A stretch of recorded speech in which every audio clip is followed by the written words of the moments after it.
Last month, 3 downtown Billings businesses were devastated by an early morning fire. Now, all are working towards the future, rebuilding what was lost. One of those businesses, a mixed martial arts gym, has been helping those who come through their doors rebuild their lives, recovering from their own personal tragedies. MTN's Brandon Sullivan reports.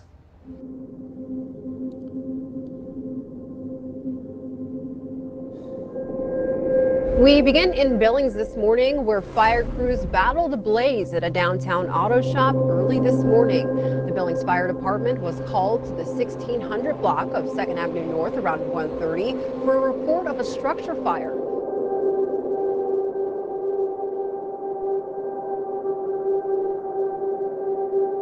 Fire crews were still putting out hot spots as of 3 a.m.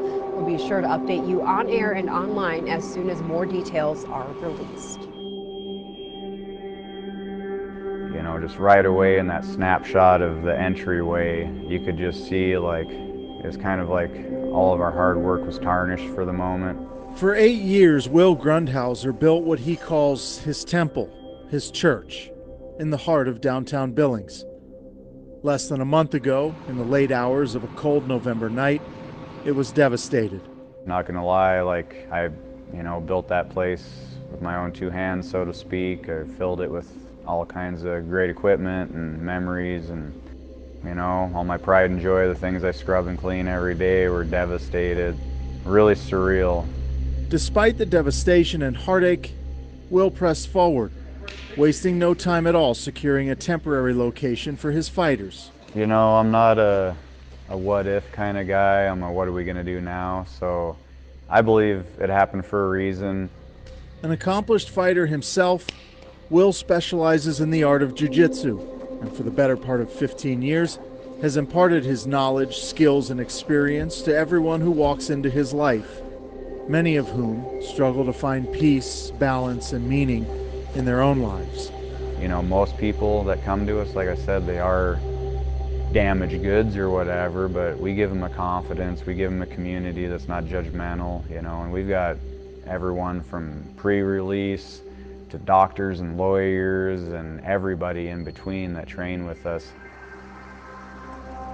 One of those who was considered damaged goods was Shane Fichter.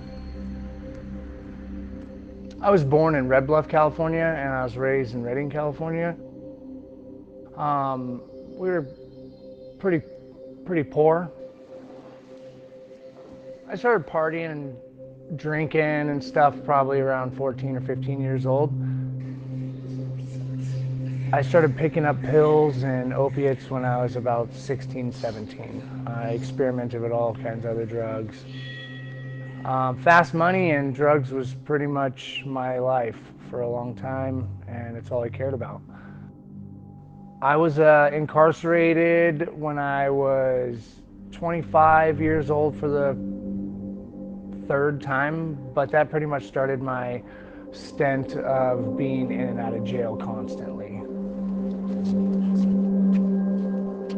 Shane and I have been married since February of last year, but we've been together off and on since the beginning of 2012. We used to sleep in the back of a car when we first started out. He was the type of person that would take anything. Like, it didn't matter to him. He would take it. He would drink it. As long as it got him high, he would do it. He was always this good person. He was just doing really bad things.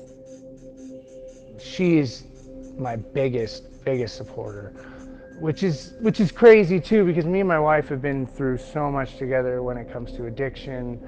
I drug her through the mud for a good 7 years while she also had an alcohol problem.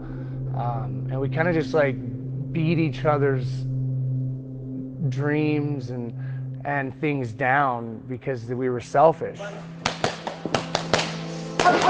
And then one day, as he stood before a judge about to tell him why he should be released into treatment, something in Shane clicked. He told the judge he needed more time in jail, needed to get his head right. And so he did. Like, his ambition changed from chasing drugs to like chasing life. He wanted to be better at everything. He sobered up, settled down, and gave he and his wife a life worth living.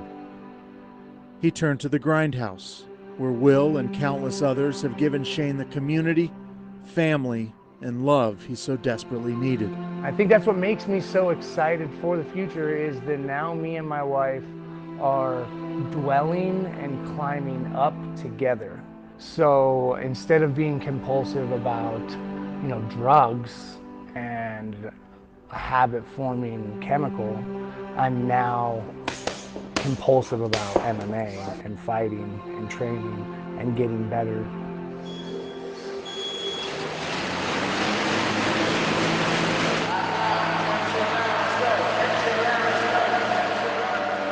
He wants to be a mixed martial arts champion. He turned pro earlier this year and will look to pick up his second professional win tomorrow night.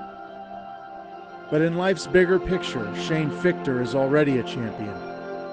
He's been sober for 4 years, his wife for almost 2. And together they're building a legacy for their 2 beautiful children. A legacy free from drugs and alcohol. A legacy that gives back to the community that he now calls home. Why didn't I start doing this when I was 20? Why didn't I start working towards dreams and long-term goals when I was younger? But everybody has to learn their own way, and I wouldn't change anything for the world, because that's what made me who I am today. Brandon Sullivan, MTN News. Those fights start at 7 o'clock tomorrow night at the Rimrock Auto Arena in Billings. A percentage of the proceeds from each ticket sold will go to the Grindhouse. We leave you now with a look at our Montana snapshot. This was taken in Missoula this morning of the stunning sunrise.